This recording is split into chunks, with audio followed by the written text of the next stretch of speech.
My name is Jason Houlihan, and I am reading for the role of Dr. Jim Bayless. One year I simply took off. Went to New Orleans for 2 months. I lived on bananas and milk and studied a certain disease. It was beautiful. And then she came and she cried.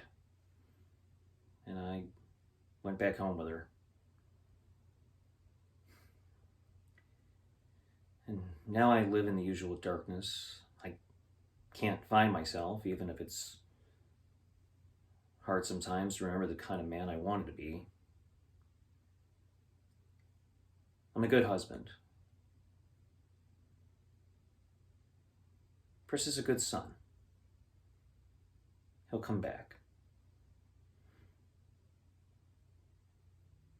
I have a feeling he's in the park. I'll look around for him. Put her to bed, Joe. This is no good for what she's got.